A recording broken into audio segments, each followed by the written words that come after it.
जय हिंद दोस्तों। आज की क्लास में हम लोग दो टॉपिक की चर्चा करेंगे और दोनों टॉपिक जो है बहुत ही इंपॉर्टेंट है। पहला टॉपिक जो रहेगा आपका व्हीटस्टोन सेतु रहेगा और दूसरा जो टॉपिक रहेगा वो रहेगा मीटर सेतु। बात करें मीटर सेतु और व्हीटस्टोन सेतु काम कहाँ आते हैं, तो दोनों सेतु आपके प्रतिरोध का मान ज्ञात करने के लिए आते हैं। यानी किसी भी प्रतिरोध का मान आपको पता नहीं है, उसका मान ज्ञात करना है कि वो कितने ओम का है, ठीक है, या कितने किलो ओम का है, तब हम क्या करते हैं, इन सेतु का यूज करते हैं। ठीक है, वैसे अलग अलग रेंज के प्रतिरोधों के लिए अलग अलग प्रकार के मेथड हैं कि इतने से इतने तक के प्रतिरोध का अलग मेथड है यूज करने का। और हम जनरली जो आपको पढ़ना है कक्षा 12वीं में वो दो सेतु ही हैं, एक व्हीटस्टोन सेतु और एक मीटर सेतु। तो बात करें व्हीटस्टोन सेतु की, तो इसमें 4 प्रतिरोध लगे होते हैं। 4 प्रतिरोध में से जो 3 प्रतिरोध होते हैं उनका मान आपको पता होता है, यानी मान आपको पता होगा, और एक जो प्रतिरोध होगा उसका मान ज्ञात करना होता है। यानी हम यूँ कह सकते हैं कि किसी अज्ञात प्रतिरोध का मान ज्ञात करना हो तो हम इस परिपथ का या इस सेतु का यूज करते हैं। ठीक है, चलते हैं बनाते हैं इसकी फिगर को, उसके बाद से समझते हैं। सबसे पहले क्या होगा, तो आपको एक चतुर्भुज बनाना पड़ेगा। एक चतुर्भुज बनाना पड़ेगा तो सबसे पहले हम क्या कर लेते हैं, एक चतुर्भुज बना लेते हैं। क्या करते हैं, एक चतुर्भुज बना लेते हैं। देखिए, और चतुर्भुज के चारों भुजाओं पे आपको क्या करना है, एक एक प्रतिरोध जोड़ देना है। देखिए, ऐसे ही आपको पेपर में बनाना है। देखिए, यहाँ आपको P देना है, यहाँ देना है आपको Q, यहाँ देना है R और यहाँ देना है S। ये जो P प्रतिरोध है, Q प्रतिरोध है और R प्रतिरोध है, इन तीनों का मान आपको पता रहेगा।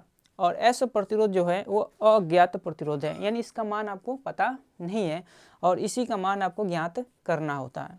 तो सबसे पहले इसमें फिगर में थोड़ा सा हम और मॉडिफाई करने वाले हैं, क्या कि अगर हम इसके एक विकर्ण यानी इस विकर्ण को क्या करना है, इस विकर्ण में आपको एक धारामापी यंत्र यानी गैल्वेनोमीटर आपको जोड़ना होता है।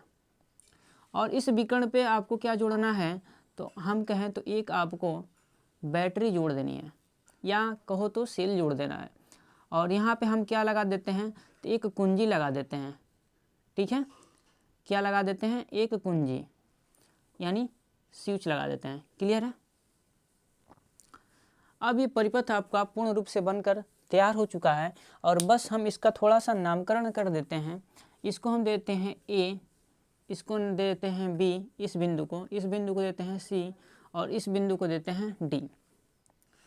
जिनमें से P, Q, R का मान आपको पता रहेगा, S का मान आपको पता नहीं रहेगा। यानी S जो है अज्ञात प्रतिरोध है। क्या है, तो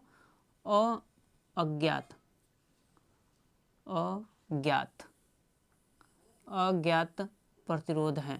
क्या है, तो यानी अननोन रेजिस्टेंस है, इसका मान आपको ज्ञात करना है।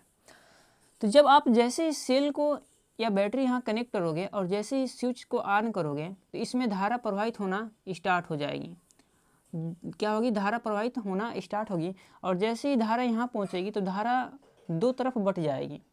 क्या होगी, जैसे नाली में पानी को हम जान देते हैं और उस नाली से अगर दो तरफ रास्ता बना दें जाने के लिए, दो नाली और बना दें उसमें से, जैसे एक नाली है, इस नाली से पानी जा रही है और आगे जाने के बाद से छोटी छोटी दो नालियाँ और बनी हैं इसी में, तो आपको सर कुछ पानी तो इस रास्ते से चला जाएगा, कुछ पानी इस रास्ते से चला जाएगा। वैसे ही धारा अगर इस ऐसे जा रहा है, धारा यहाँ जाने के बाद दो रास्ते इसको मिल जाते हैं, तो कुछ धारा आपको इस दिशा में चली जाएगी और कुछ धारा जो है आपको कुछ इस दिशा में जाने को दिखेगी।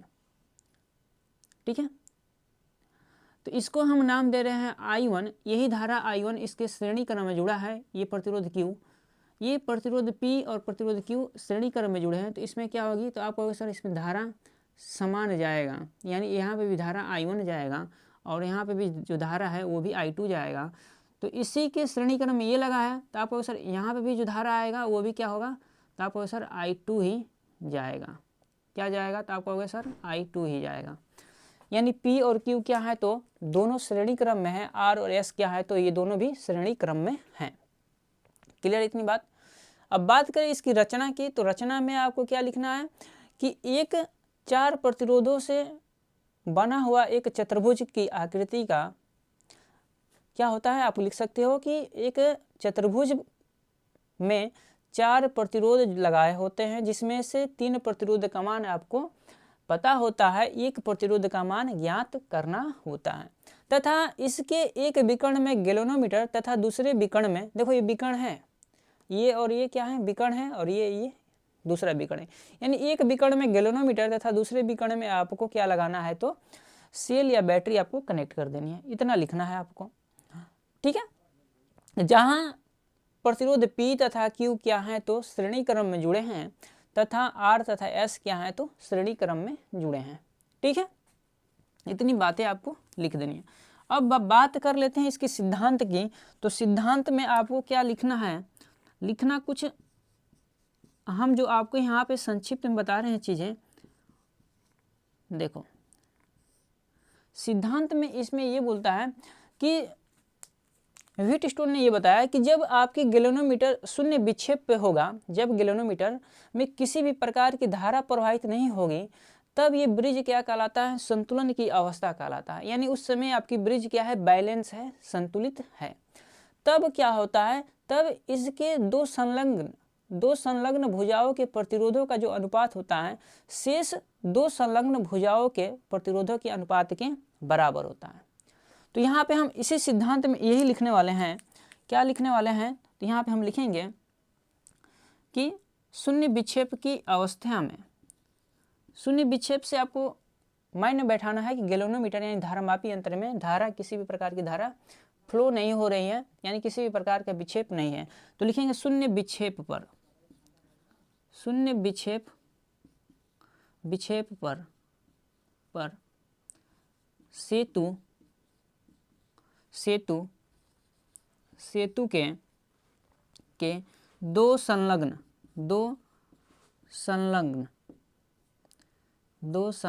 भुजाओं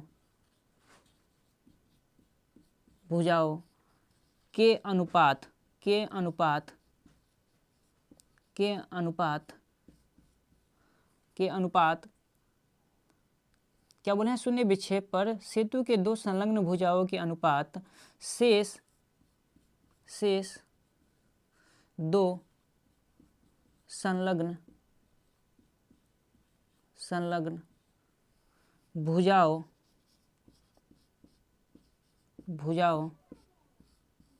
शेष 2 संलग्न भुजाओं के, देखिए यहाँ पे क्या बोल दिए, 2 संलग्न भुजाओं के प्रतिरोध, यहाँ पर लिख लेना प्रतिरोध, ठीक है ना, प्रतिरोध के अनुपात शेष 2 संलग्न भुजाओं के प्रतिरोध के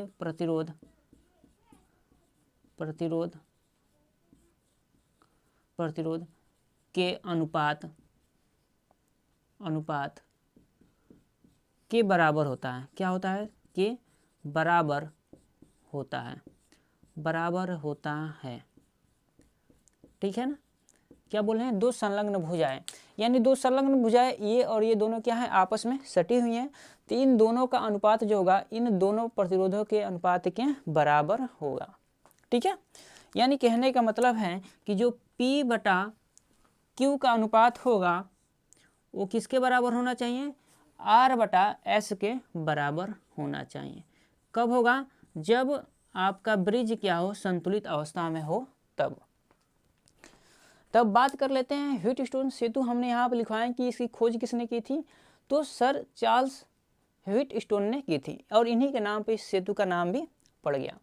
ठीक है, अब बात कर लेते हैं कि इसमें कितने प्रतिरोध होते हैं, तो टोटल 4 प्रतिरोध लगे होते हैं, जिसमें से एक जो प्रतिरोध होता है अज्ञात होता है, जिसका मान पता नहीं होता है, जो आपको फिगर के माध्यम से हमने समझाया है।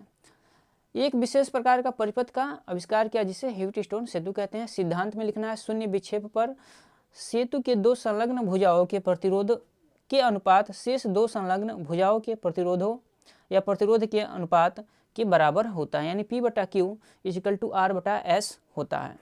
अब हमको यही सिद्ध करना है, आपको पेपर में यही सिद्ध करके दिखाना है, तभी आपको नंबर मिलेगा।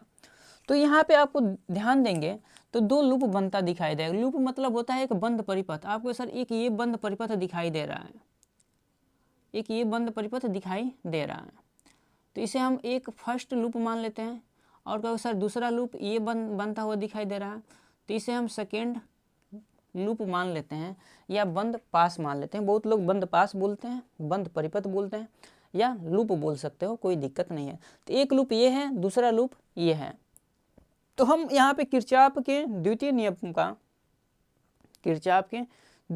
का प्रयोग करने वाले हैं, ठीक है ना। किसके? किरचॉफ के द्वितीय नियम का प्रयोग करने वाले हैं। तो यहाँ पे हम लोग चलते हैं इसके डेरिवेशन की तरफ, ठीक है, और डेरिवेशन को करते हैं। सबसे पहले लिखेंगे क्या, और किरचॉफ की जो द्वितीय नियम है उसको हम केवीएल से बोलते हैं। केवीएल मतलब होता है किरचॉफ वोल्टेज लॉ। क्या बोलते हैं? किरचॉफ वोल्टेज लॉ, ठीक है।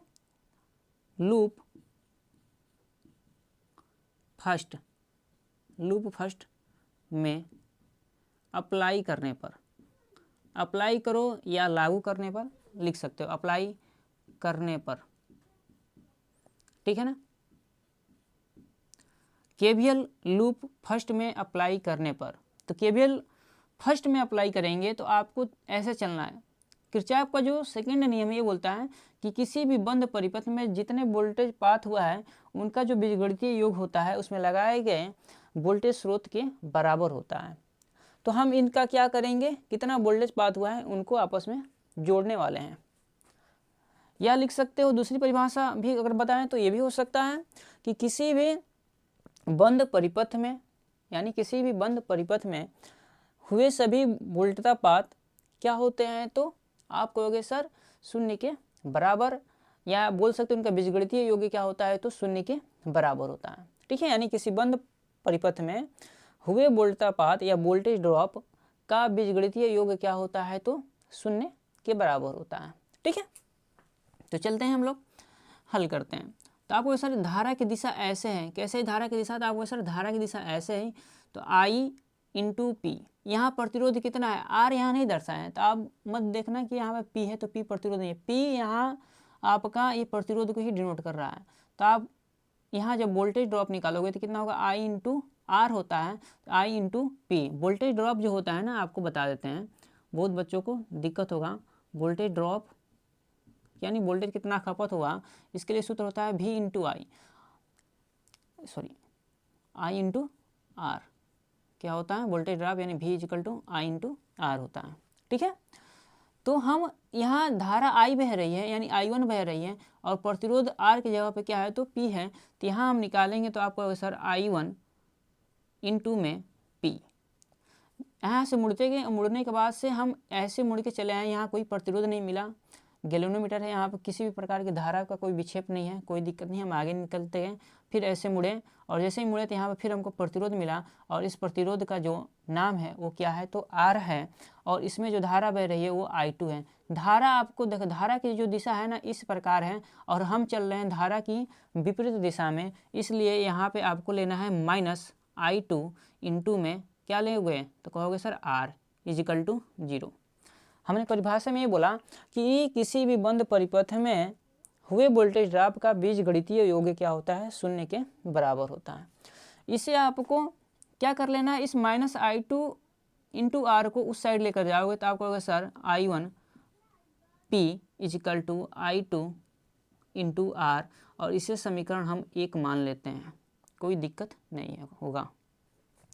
अगर हम यहीं पे बात कर लेते हैं, आपका यहीं पे बात कर लेते हैं क्या, तो यहीं पर हम बात करते हैं केवीएल अप्लाई करते हैं। केवीएल लूप सेकेंड में अप्लाई करने पर, लूप सेकेंड में यानी लूप नंबर 2 में अप्लाई करने पर, अप्लाई मतलब लागू करने पर, जो लिख सकते हैं लागू करने पर। तो लूप 2 में देखेंगे तो ऐसे यहाँ पे देखोगे तो ऐसे हम धारा यहाँ से ऐसे प्रवाहित हो रही है, तो धारा की दिशा में अगर हम जाएं तो धारा की दिशा में ही हमने लूप बनाया है, तो धारा की दिशा ऐसे ही है, हम लोग ऐसे ही चल रहे हैं। तो आपको सर प्लस ले लो, यानी I1 इंटू में Q, आगे की ओर तरफ बढ़ेंगे तो ऐसे धारा जाएगी और फिर ऐसे निकल आएगी, यानी लूप ऐसे बंद है तो इधर आएगी। लेकिन जो I2 धारा है वो इस दिशा में है, ऐसे है। I2 धारा इधर की है, हम आ रहे हैं उसके अपोजिट, यानी उसके विपरीत आ रहे हैं। तो प्लस की जगह हम आपको बताएंगे कि माइनस ले लो, यानी I2 इंटू में क्या लोगे तो S लोगे और इक्वल टू क्या हो जाएगा, 0 हो जाएगा। ठीक है, I1 इंटू Q और माइनस में क्या हो जाएगा, I2 इंटू S हो जाएगा, इक्वल टू 0 हो जाएगा। इस माइनस I2 S को उधर ले जाओगे तो आप कहोगे सर माइनस है तो प्लस हो जाएगा, कोई दिक्कत नहीं है। I2 इंटू S इसे मान लेंगे 2, समीकरण 2 उसे मान लेंगे हम लोग। ठीक है, समीकरण फर्स्ट इसे माने, समीकरण 2 उसे मान लिए हम लोग। अब क्या कर लेना है आपको, इसके बाद हम समीकरण 1 को समीकरण 2, इन दोनों समीकरणों को क्या कर लो, आप आपस में हल कर लो। तो आपस में हल कैसे करना है, तो यहाँ पर लिखेंगे हम एक लाइन, क्या लिखेंगे कि समीकरण क्या है, यहाँ पे हम लिखेंगे, देखिए ध्यान से, यहाँ पे आपको लिखना है कि समीकरण 1 को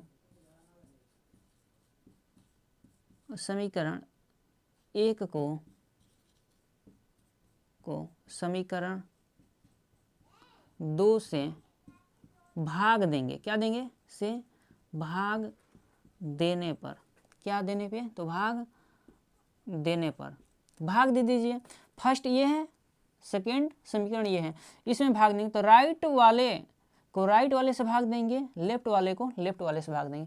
हम कहें कि इधर राइट क्या है तो आप कहोगे सर राइट, वैसे आप कहोगे सर ये है, लेफ्ट ये है, तो लेफ्ट में लेफ्ट का भाग देंगे, राइट वाले को राइट, यानी बाएं वाले पक्ष को बाएं वाले पक्ष से भाग दे दो, दाएं वाले पक्ष को दाएं वाले पक्ष से भाग दे दो, यानी इसको हम इसमें भाग देंगे, इससे हम इसमें भाग देंगे, यानी लिखेंगे तो आप कहोगे सर I1 P बटे में I1 Q बराबर करके लिखेंगे I2 R और बटा में लिखेंगे I2 S। अब आपको कुछ एक जैसा दिखाई दे रहा होगा, I1 बटा I1 कट जाएगा, I2 बटा I2 कट जाएगा और बचेगा P बटा Q इजिकल टू R बटा S। अगर ये आपको क्या मिलता है, ये आपको मिल गया। अगर हम बात करें तो यहाँ से एक सूत्र बनता है S इजिकल टू अज्ञात प्रतिरोध, यानी S इजिकल टू आप यहाँ से लिख सकते हो, सूत्र बनाओगे तो क्या लिखोगे, तो आप यहाँ से लिख सकते हो, इसको उल्टा कर लो, क्या कर लो, तिर्यक गुणा कर लो, या इसको उल्टा करोगे तो उल्टा करोगे तो क्या हो जाएगा, Q बटा P हो जाएगा, Q बटा P हो जाएगा। इसको उल्टा करो और इसको भी उल्टा करो, यानी S को ऊपर ले जाओ और R नीचे आ जाएगा, और R जैसे नीचे आएगा इसका यहाँ पे क्रॉस मल्टीप्लाई कर दो, यानी आप लिख सकते हो क्या, R Q बटा में P, ये क्या हो जाता है, अज्ञात प्रतिरोध का मान, तो आप सूत्र हो जाता है। कैसे किए हैं तो आपको यहाँ हम दिखा देते हैं, देखो P बटा Q है तो P और S को आपस में गुणा करो, आपको सर P इंटू S हो गया और Q इंटू R हो गया, ऐसे कर लो। अगर जिसको उल्टा करने नहीं आ रहा है तो क्रॉस मल्टीप्लाई करना तो सबको आता होगा। तो हमने ये किया, हमको S निकालना था तो आपको सर S बराबर हो जाएगा, P यहाँ गुणा है तो इधर आएगा तो क्या हो जाएगा, भाग होगा तो Q इंटू R बटा में P, और यही हमने यहाँ पे भी निकाला है। ठीक है ना, तो आपको चीज़ें समझ में आई हो तो लाइक करेंगे और साथ ही साथ क्या करेंगे, वीडियो को शेयर भी करते चलेंगे। और ये चीज़ क्या है, इम्पोर्टेंट है, कब ये है, ये जो अनुपात है, ये अनुपात कब है, जब शून्य विक्षेप पर सेतु के, शून्य मतलब संतुलन की अवस्था पर, वैसे हम यहाँ पे लिख देते हैं संतुलन की, सेतु संतुलन की अवस्था पर, यहाँ पे लिख देते हैं जब सेतु संतुलन हो, जब सेतु संतुलन हो, या आप यहाँ पे भी लिख सकते हो, कोई दिक्कत नहीं है। ठीक है ना, इसको हम इरेज कर देते हैं, इसको हम क्या कर देते हैं, इरेज कर देते हैं। और यहाँ पे भी आप चाहो तो लिख सकते हो कि जब सेतु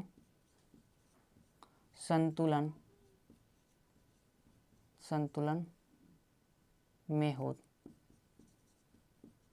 ठीक है, तो यहाँ पे भी लिख दोगे तो ये सारी चीज़ें करते चले आओ और नीचे आके भी लिख दो, कोई दिक्कत नहीं है। ठीक है, तो चलते हैं हम लोग। अगला जो टॉपिक है वो क्या है, मीटर सेतु है, और मीटर सेतु को हम लोग समझते हैं।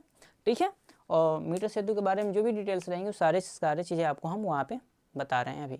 चलिए चलते हैं हम लोग मीटर सेतु को देखते हैं। मीटर सेतु क्या है, तो ये भी आपका एक अज्ञात प्रतिरोध का मान ज्ञात करने के लिए ही ये क्या है, तो एक व्हीटस्टोन सेतु के सिद्धांत पे ही आधारित एक क्या है, तो एक यंत्र है।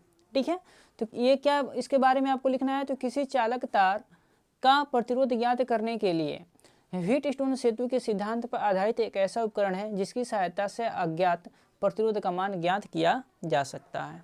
ठीक है, किस पे आधारित है, तो व्हीटस्टोन सेतु पे आधारित है। तो व्हीटस्टोन सेतु पे आधारित है ये। तो पहले सबसे पहले इसके फिगर हम बना के आपको दिखाते हैं। फिगर कैसे बनाना है आपको, तो सबसे पहले आपको दो एल आकार की क्या करनी है, पत्ती लेनी है। ठीक है ना, एल आकार की पत्ती लेनी है। कितनी, तो हम 2 ले लेते हैं यहाँ पे।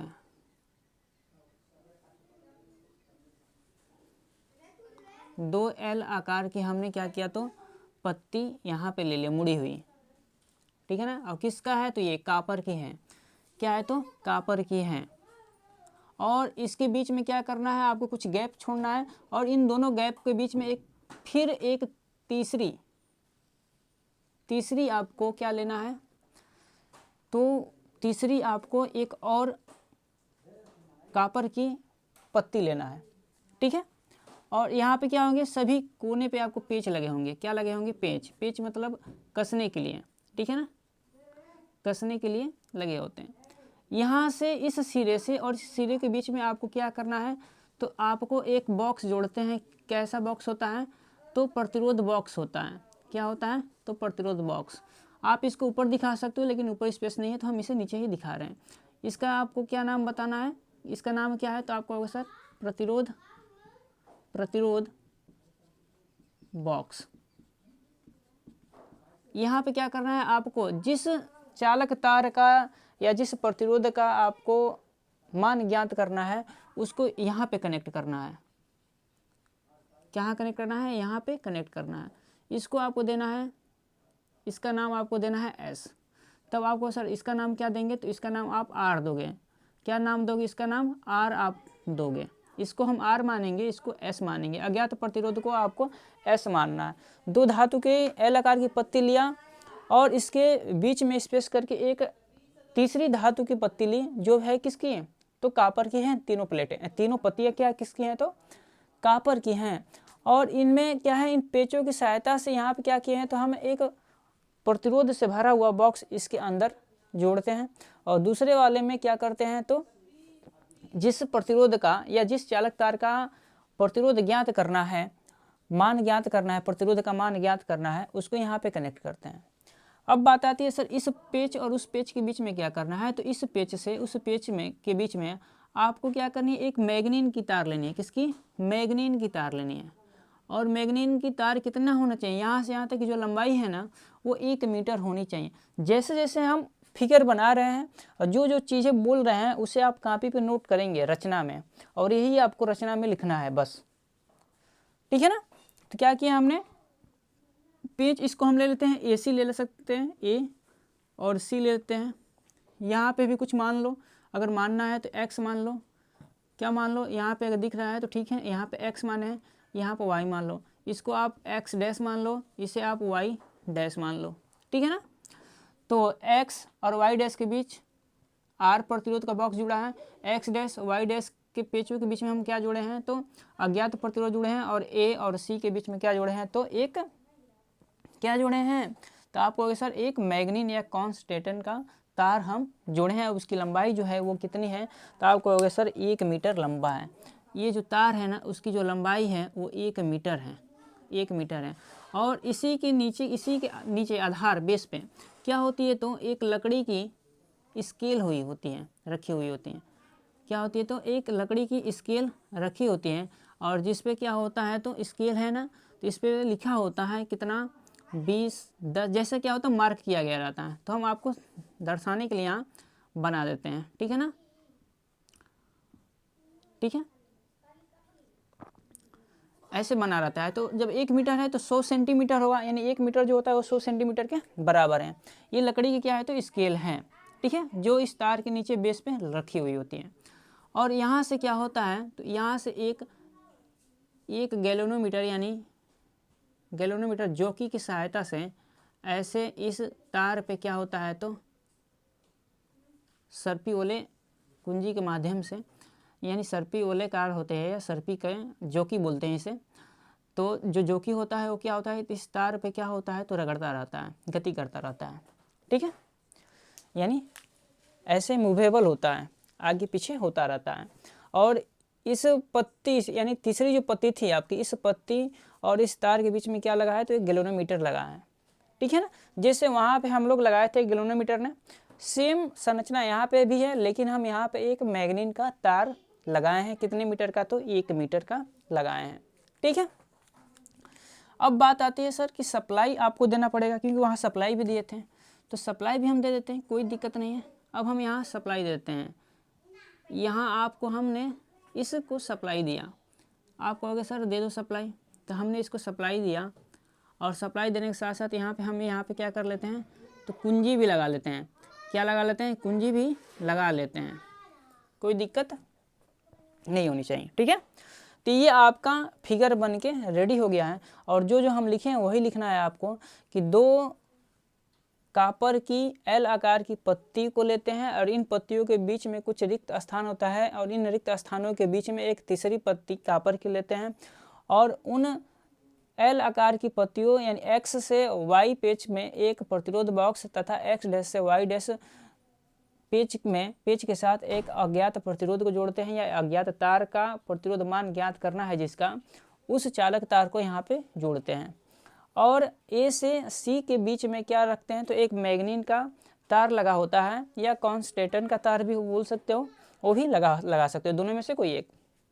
और इसके नीचे क्या होती है तो एक लकड़ी की क्या होती है तो स्केल होती है, जिसकी भी लेंथ कितनी होती है तो 1 मीटर ही होती है, ठीक है। इस चालक तार इस लकड़ी दोनों का जो लंबाई होता है वो कितना होता है तो आपको सर 1 मीटर होता है या 100 सेंटीमीटर के बराबर बोल सकते हो, ठीक है। तो आपको ये पता है कि ये मीटर सेतु जो है ना वो किस सिद्धांत पे काम करती है, तो आपको सर ये व्हीटस्टोन सेतु के सिद्धांत पे काम करती है। अच्छा, यहाँ पे एक बिंदु हम यहाँ पे मान लेते हैं, जहाँ पे जिस बिंदु पे ये जो कि टच करेगा उस बिंदु का कुछ नाम होगा, तो आप कहोगे जी सर। तो इसका हम नाम ले लेते हैं, कितना क्या नाम ले लें तो आप कहोगे सर इस बिंदु को नाम ले लो बी ले लो, ठीक है, बी ले लेते हैं, ठीक है, इतना आपको आना चाहिए। अब चलते हैं हम लोग इसके डेरिवेशन की तरफ। तो डेरिवेशन में आपको क्या हम बताएं, लिखेंगे पहला डेरिवेशन लिखते समय स्टार्ट करते समय आपको लिखना है, क्या लिखना है तो आप कहोगे सर व्हीटस्टोन सेतु के अनुसार, या लिख दो व्हीटस्टोन सेतु, व्हीटस्टोन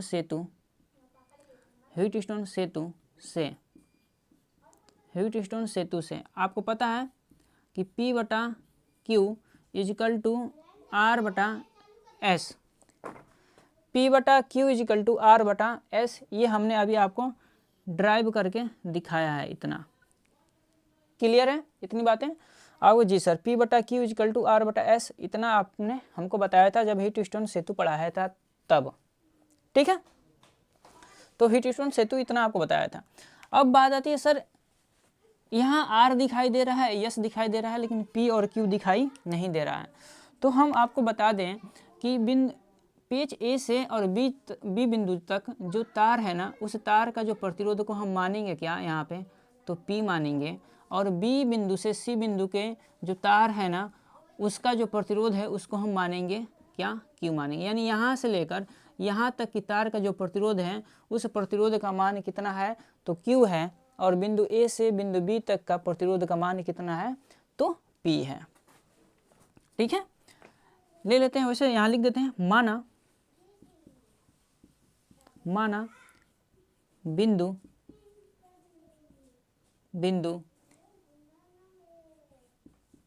ए से बी तक तार का प्रतिरोध, P कितना है तो P है। और यहीं पे अगर हम मान लेते हैं बिंदु B से C तक, बिंदु B से C तक, C तक तार का प्रतिरोध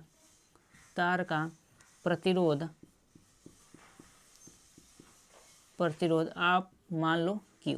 इतनी बातें क्लियर हैं आप सभी को, तो ओके करेंगे। ठीक है, आगे चलते हैं। देखिए आगे हम बात करें कि जो प्रतिरोध P है ना, और आपको प्रतिरोध P को दर्शाने से पहले हम कुछ आपको फार्मूला बताना पड़ेगा। अगर आपको इसे इजी वे में डेरिवेशन करना है तो, नहीं तो और भी तरीका है इसका, एक अलग 2 तरीके हैं कराने को मेरे पास, लेकिन हम आपको सबसे इजी तरीका बताते हैं। आपको पता होगा कि R is equal to rho into L बटा ए होता है। किसी लंबे तार हो, किसी लंबा तार हो और उसकी कुछ मोटाई हो, ठीक है, तो अगर उसका प्रतिरोध ज्ञात करना होता है तो हम क्या फार्मूला लगाते हैं, R is equal to rho L बटा ए लगाते हैं। क्या लगाते हैं, R is equal to rho L बटा ए लगाते हैं। रो जो होता है वो क्या होता है, प्रतिरोधकता होती है, वो इसके पदार्थ पे डिपेंड करते हैं। जो जिस धातु का तार बना रहेगा उस पे डिपेंड करता है प्रतिरोधकता, ये सूत्र होता है। तो हम ये भी जो तार है वो मैग्नीन का बना है मान लेते हैं, मान लेते नहीं है, मैग्नीन का होता ही है। आप दोनों में से कॉन्स्टेंटन या मैग्नीन दोनों में से कोई एक यूज कर लो। तो हम मान लेते हैं मैग्नीन का तार हमने यहाँ पे यूज किया है। तो मैग्नीन का जब तार लगा है तो अगर हम ज्ञात करें कि जो प्रतिरोध P है उसका प्रतिरोध कितना होगा, तो आप यहाँ पर लिखोगे प्रतिरोध,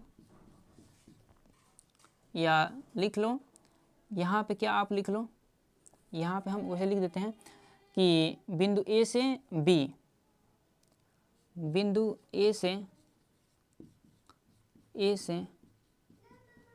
B तक तार की लंबाई L है, तब L है A से B तक, यानी बिंदु A से B तक की जो तार की लंबाई है वो कितनी है, तो आप कहोगे सर L है। जब L है तो जब यहाँ से लेकर यहाँ तक की जो लंबाई है वो क्या है, तो आप कहोगे सर L है। तो जब L है यहाँ से यहाँ तक की लंबाई, तो इसका कुछ प्रतिरोध होगा, और वो प्रतिरोध होगा वो किस पे ले रहे हैं, तो हम इस फार्मूले के अनुसार लें। तो यहाँ पे हम R के जगह पे क्या लिखेंगे, तो आपको सर P लिखो, क्योंकि इसका प्रतिरोध हमने माना है P। तो P इजिकल टू रो इस फार्मूले के अनुसार L हम ले लेते हैं बटा में A ले लेते हैं। ये आपका क्या बन जाएगा, प्रतिरोध निकल कर आ जाएगा। किसका, तो बिंदु A से B तक की तार का प्रतिरोध निकल कर आ गया, यानी P का मान निकल कर आ गया। ऐसे ही बात करें हम लोग क्या, बिंदु B से C तक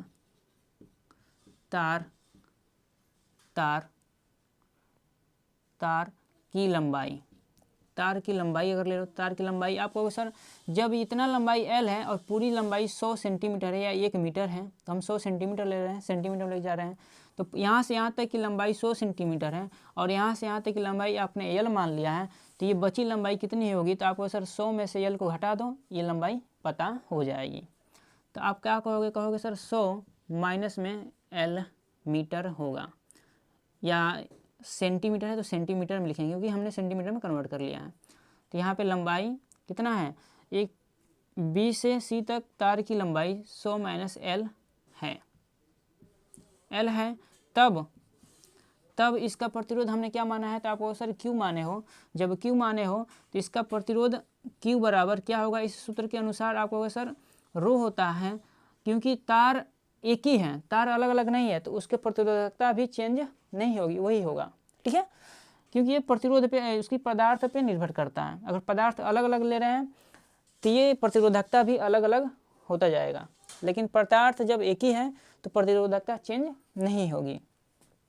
तो R is equal to rho L कितना है, लंबाई कितनी है, तो आपको सर 100 माइनस L है, 100 माइनस एल है और बटे में आपको होगा सर ए, क्योंकि इसका मोटाई भी जो है ना, क्षेत्रफल भी है, वो भी क्या है तो समान ही है, बस लंबाई घट बढ़ रही है। ठीक है, तो हम क्या करेंगे, ये पी और क्यू का मान क्या करेंगे, समीकरण 1 में रखेंगे। इसे समीकरण 1 मान लेते हैं हम लोग। ठीक है, तो लिखेंगे यहाँ पी व क्यू का मान,